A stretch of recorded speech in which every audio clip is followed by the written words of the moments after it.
दृष्टि आईएएस के audio article programme में आपका स्वागत है। आज का हमारा आर्टिकल द हिंदू में प्रकाशित लेख should restrictions on free speech be reviewed और द इंडियन एक्सप्रेस में छपे लेख चेक एंड बैलेंसिंग के सम्मिलित सारांश पर आधारित है। इसमें टीम दृष्टि के इनपुट्स भी शामिल हैं। यह ऑडियो आर्टिकल सामान्य अध्ययन प्रश्न पत्र 2 के राज्य व्यवस्था खंड से जुड़ा है। तो आइए लेख की शुरुआत करते हैं। अभिव्यक्ति की स्वतंत्रता आखिर कहाँ तक। अभिव्यक्ति की स्वतंत्रता से जुड़े मुद्दे लगातार किसी न किसी रूप में चर्चा में बने रहते हैं। ताजा मामला दिल्ली में भड़की हिंसा से जुड़ा है। मीडिया रिपोर्ट्स के मुताबिक सिटीजनशिप अमेंडमेंट एक्ट का समर्थन कर रहे और दूसरी ओर विरोध कर रहे गुटों के बीच कुछ राजनीतिक दलों के नेताओं के भड़काऊ भाषण देने के बाद हिंसा भड़क गई। नेताओं की हेट स्पीच को इस हिंसा का जिम्मेदार बताया जा रहा है। इसी बीच दिल्ली हाई कोर्ट ने दिल्ली हिंसा मामले में सुनवाई करते हुए ऐसे नेताओं के भाषण पर रिपोर्ट मांगी थी और इन पर एफआईआर दर्ज करने पर भी जिरह हुई थी। इस मामले में सुनवाई फिलहाल अप्रैल तक टल गई है। इन सब के बीच अभिव्यक्ति की आज़ादी कहाँ तक हो और किसे अभिव्यक्ति की आज़ादी पर खतरा माना जाए, यह सवाल फिर से खड़ा हो गया है। सवाल है कि अभिव्यक्ति की आज़ादी के नाम पर भड़काऊ बयानबाजी को जायज कैसे ठहराया जा सकता है। सवाल है कि अभिव्यक्ति की आज़ादी को किस सीमा तक अधिकार और किस सीमा के बाद हेट क्राइम माना जाए। तो आइए इन्हीं सब सवालों के जवाब और अभिव्यक्ति की आज़ादी के मायनों को समझने की कोशिश करते हैं। सबसे पहले जान लेते हैं कि वाक और अभिव्यक्ति की स्वतंत्रता की संकल्पना क्या है और भारतीय संविधान इस संदर्भ में क्या कहता है। अभिव्यक्ति की स्वतंत्रता किसी भी इंसान का एक सार्वभौमिक और प्राकृतिक अधिकार है। कोई भी इंसान बोलकर, लिखकर, छपवाकर या किसी दूसरे तरीके जैसे कार्टून, पोस्टर आदि बनाकर नुक्कड़ नाटक आदि से अपने विचारों की अभिव्यक्ति कर सकता है। भाषण और अभिव्यक्ति की स्वतंत्रता किसी भी लोकतांत्रिक देश के लिए बेहद अहम होती है। इस अहमियत का ख्याल रखते हुए ही इसे संविधान में शामिल किया गया है। भारतीय संविधान में अभिव्यक्ति की स्वतंत्रता यानी फ्रीडम ऑफ एक्सप्रेशन को व्यक्ति के मौलिक अधिकारों का सबसे अहम हिस्सा माना गया है। संविधान के भाग 3 के अंतर्गत अनुच्छेद 19(1)(a) में वाक और अभिव्यक्ति की स्वतंत्रता यानी right to freedom of speech and expression का उल्लेख है। इसके तहत हर व्यक्ति को अपने विचार व्यक्त करने और अभिव्यक्ति के अधिकार मिले हुए हैं। इस अधिकार के अंतर्गत भारत के सभी नागरिकों को विचार करने, भाषण देने और अपने एवं अन्य व्यक्तियों के विचारों के प्रचार की स्वतंत्रता भी प्राप्त है। अभिव्यक्ति के लिए वे लिखित, मौखिक, सांकेतिक, इलेक्ट्रॉनिक माध्यमों का इस्तेमाल भी कर सकते हैं। भारत में प्रेस या मीडिया को अलग से कोई अधिकार नहीं दिए गए हैं। हमारे देश में प्रेस या मीडिया की आज़ादी भी अभिव्यक्ति की आज़ादी का ही एक अंग है। भारतीय मीडिया को अमेरिका या अन्य देशों की तरह कोई विशेषाधिकार नहीं दिए गए हैं। तो आइए अब जानते हैं कि किसी नागरिक की वाक और अभिव्यक्ति की स्वतंत्रता के दायरे में कौन कौन सी व्याख्याएं शामिल हैं। अभिव्यक्ति के अधिकार का दायरा केवल अभिव्यक्ति करने तक ही सीमित नहीं है, बल्कि इसमें कई और अधिकार भी निहित हैं। मसलन अनभिव्यक्ति का अधिकार यानी चुप रहने का अधिकार। सुप्रीम कोर्ट ने अपने एक फैसले में यह तय किया है कि अनुच्छेद 19(1)(a) में दिए गए अभिव्यक्ति के अधिकार में चुप रहने का अधिकार भी शामिल है। इसी तरह अपने घर या ऑफिस परिसर में राष्ट्रीय ध्वज फहराना भी अभिव्यक्ति की आज़ादी में शामिल है। एक मामले में कोर्ट ने यह भी साफ किया है कि राष्ट्रीय ध्वज फहराने का अधिकार एब्सोल्यूट नहीं है, यानी इस पर रीजनेबल रिस्ट्रिक्शन लगाया जा सकता है। ऐसे ही टाटा प्रेस लिमिटेड बनाम महानगर टेलीफोन लिमिटेड मामले में सुप्रीम कोर्ट ने माना है कि विज्ञापन यानी कमर्शियल स्पीच भी अनुच्छेद 19(1)(a) के तहत एक अभिव्यक्ति है, जिसके नहीं होने से अर्थव्यवस्था के सहज कामकाज में बाधा हो सकती है। इसलिए अभिव्यक्ति की आज़ादी में विज्ञापन की स्वतंत्रता भी निहित है, पर आपत्तिजनक और हानिकारक वस्तुओं के विज्ञापन की आज़ादी नहीं है। यानी जो वस्तुएं समाज के लिए हानिकारक होने के कारण प्रतिबंधित की गई हैं, उनका विज्ञापन फ्रीडम ऑफ एक्सप्रेशन नहीं है। सुप्रीम कोर्ट ने कई मामलों में यह भी साफ किया है कि प्रेस पर पूर्व अवरोध यानी प्री सेंसरशिप लागू किया जाना अनुच्छेद 19(1)(a) का उल्लंघन है। प्रेस की स्वतंत्रता में घटनाओं, विचारों तथा सूचनाओं को जानने का अधिकार यानी राइट टू नो भी शामिल है। अगर कोई व्यक्ति अपनी इच्छा से प्रेस को कुछ बताना चाहता है तो उसे ऐसा करने की इजाज़त है।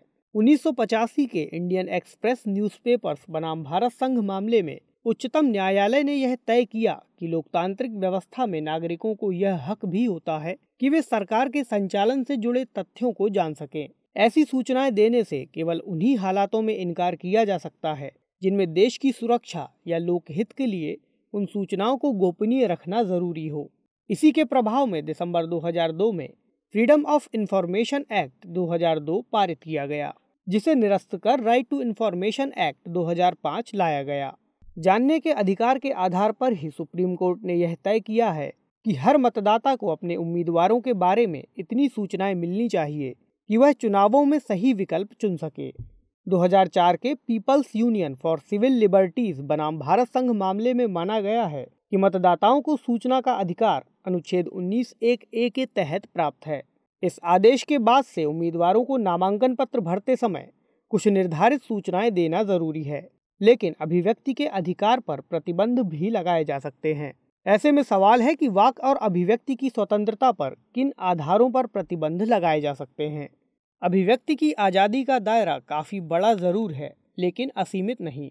हमारे संविधान के अनुच्छेद 19(2) में अभिव्यक्ति की आज़ादी के दायरे को सुनिश्चित किया गया है।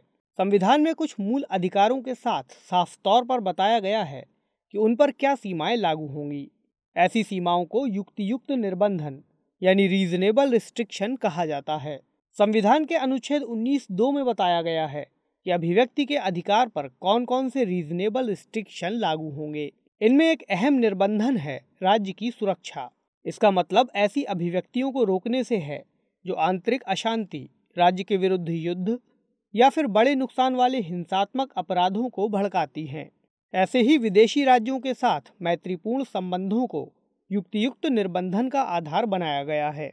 इस आधार में यह निहित है कि कोई भी व्यक्ति किसी देश के संबंध में ऐसी झूठी अफवाहें न फैला सके जो उस देश के साथ हमारे संबंधों को नुकसान पहुंचा सकती हों। लोक व्यवस्था को खतरा पैदा होने के आधार पर भी अभिव्यक्ति की आज़ादी पर निर्बंधन लगाए जा सकते हैं। शिष्टाचार या सदाचार के आधार पर राज्य ऐसी अभिव्यक्तियों पर रोक लगा सकता है जो अश्लील प्रकृति की हैं। ऐसे ही न्यायालय की अवमानना के आधार पर भी युक्तियुक्त निर्बंधन आरोपित किया जा सकता है। ये अवमानना दीवानी और आपराधिक दोनों ही तरह की हो सकती है। अभिव्यक्ति की आज़ादी को मानहानि के मामले में भी सीमित किया जा सकता है। अगर कोई व्यक्ति किसी अन्य व्यक्ति के सम्मान को ठेस पहुंचाने वाली अभिव्यक्ति करता है तो इस पर भी प्रतिबंध लगाया जा सकता है।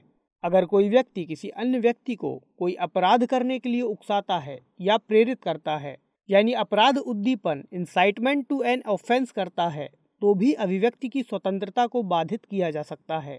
विदेशी राज्यों के साथ मैत्रीपूर्ण संबंध, लोक व्यवस्था और अपराध उद्दीपन के आधार मूल संविधान में शामिल नहीं थे। इसे प्रथम संविधान संशोधन अधिनियम 1951 द्वारा जोड़ा गया है। 16वें संविधान संशोधन 1963 के जरिए अभिव्यक्ति की आज़ादी को सीमित करने का एक और आधार जोड़ा गया। यह है भारत की संप्रभुता और अखंडता का। इसके तहत ऐसी अभिव्यक्तियां आती हैं जो भारत के भीतर भारत राज्य की सर्वोच्चता को चुनौती दें या भारत के किसी राज्य को संघ से अलग होने के लिए उकसाएं। इन आधारों के अलावा प्रेस की स्वतंत्रता पर यह निर्बंधन लगाया गया है कि प्रेस संसद की कार्यवाही का प्रकाशन करते वक्त संसदीय विशेषाधिकारों की मर्यादा को नहीं लांघ सकती। अगर स्पीकर के आदेश से सदन के किसी सदस्य के भाषण का कोई हिस्सा संसद की कार्यवाही से निकाल दिया गया है तो प्रेस को उस हिस्से के प्रकाशन का अधिकार नहीं है। इन युक्तियुक्त निर्बंधनों की यह विशेषता है कि कोई भी रिस्ट्रिक्शन रीजनेबल है या नहीं, यह केवल न्यायालय ही तय कर सकता है, विधायिका नहीं। 44वें संविधान संशोधन अधिनियम 1978 के जरिए यह साफ किया गया है कि अनुच्छेद 19(1)(a) के तहत दी गई स्वतंत्रताओं को केवल तभी निलंबित किया जा सकेगा जब आपातकाल की घोषणा युद्ध या बाह्य आक्रमण के कारण देश की सुरक्षा पर संकट की वजह से की गई हो। गौरतलब है कि सशस्त्र विद्रोह की स्थिति में घोषित की गई इमरजेंसी में अनुच्छेद 19(1)(a) के तहत मिली स्वतंत्रता को निलंबित नहीं किया जा सकता है, लेकिन अभिव्यक्ति के अधिकार के मामले में कई चुनौतियां भी हैं। ऐसे में सवाल है कि इस मामले में क्या क्या खतरे या चुनौतियां हैं। अधिकार के रूप में मिली अभिव्यक्ति की स्वतंत्रता कई बार हथियार की तरह इस्तेमाल होते दिखती है। अभिव्यक्ति की स्वतंत्रता के अधिकार का नाजायज इस्तेमाल किया जाना किसी भी रूप में सही नहीं ठहराया जा सकता। कई बार देखने में आता है कि लोग स्वतंत्रता और स्वच्छंदता का अंतर भूल जाते हैं। अभिव्यक्ति की स्वतंत्रता के नाम पर भड़काऊ भाषण देने की रवायत पिछले कुछ सालों में काफ़ी तेजी से बढ़ी है। कई बार हेट स्पीच के बचाव में अभिव्यक्ति की स्वतंत्रता के अधिकार की दलील दी जाती है। घृणा वाक यानी हेट स्पीच अभिव्यक्ति की आज़ादी का हिस्सा नहीं है। भारत में कोई भी कानून हेट स्पीच की कोई स्पष्ट परिभाषा नहीं देता। हालांकि कुछ ऐसे प्रावधान हैं जो खास तरह के भाषणों पर रोक लगाते हैं और इन्हें अभिव्यक्ति की आज़ादी के दायरे से बाहर रखते हैं। फिर भी हेट स्पीच पर लगाम लगती नहीं दिखती। इसके चलते धार्मिक उन्माद, असंतोष फैलाया जाना या हिंसा को बढ़ावा मिलता है। इसका उदाहरण हम कई बार देख भी चुके हैं। ऐसे ही बंद का आह्वान करना या बंद बुलाना अभिव्यक्ति की स्वतंत्रता के दायरे में नहीं आता, लेकिन आए दिन किसी न किसी मुद्दे पर बंद बुलाया जाना और उसमें शामिल होने के लिए लोगों को उकसाना या बाध्य किया जाना आम हो गया है, जबकि बंद से अन्य नागरिकों के मूल अधिकार खतरे में पड़ जाते हैं। वर्तमान में सोशल मीडिया के जरिए अभिव्यक्ति की स्वतंत्रता का जिस तरह से दुरुपयोग किया जा रहा है, वह समाधान कम और समस्या पैदा करता हुआ ज्यादा दिखाई दे रहा है। सोशल मीडिया के माध्यम से लोग अपनी भावनाएं बिना किसी नियंत्रण के परोस रहे हैं। इसके चलते कई स्थानों पर जानलेवा परिस्थितियां भी बनी हैं। व्हाट्सएप, ट्विटर, फेसबुक से मॉब लिंचिंग, दंगे, फेक न्यूज आदि के लिए कंटेंट परोसा जाना आम हो गया है। ऐसा देखा गया है कि सरकार की आलोचना करने पर केंद्र और राज्यों की सरकारों द्वारा सामाजिक कार्यकर्ताओं, लेखकों और यहाँ तक कि कार्टूनिस्टों के खिलाफ भी भारतीय दंड संहिता की धारा 124A का प्रयोग कर उन पर राजद्रोह का मुकदमा दर्ज किया गया है। भारतीय दंड संहिता की धारा 124A के मुताबिक बोले या लिखे गए शब्दों या संकेतों द्वारा या दृश्य प्रस्तुति द्वारा जो कोई भी भारत में विधि द्वारा स्थापित सरकार के प्रति घृणा या अवमान पैदा करेगा या पैदा करने का प्रयत्न करेगा, असंतोष उत्पन्न करेगा या करने का प्रयत्न करेगा, उसे आजीवन कारावास या 3 वर्ष तक की कैद और जुर्माना अथवा इन सभी से दंडित किया जाएगा। इसलिए इस कानून को सरकार एवं न्यायालयों को अभिव्यक्ति की स्वतंत्रता को प्रतिबंधित करने की खुली छूट देने वाला कानून कहकर इसकी आलोचना की जाती है। यह कानून सवाल खड़ा करता है कि क्या केवल सरकार की नीतियों से असहमति और आलोचना के कारण किसी को देशद्रोह का आरोपी ठहराया जाना सही है। अगर कोई व्यक्ति अलग राय रखता है तो इसका मतलब यह नहीं कि वह देशद्रोही है या राष्ट्र के प्रति सम्मान का भाव नहीं रखता। आज देश में असहमति को देशद्रोह समझा जा रहा है। असहमति की आवाज को देश विरोधी या लोकतंत्र विरोधी करार देना संवैधानिक अधिकारों पर चोट करता है।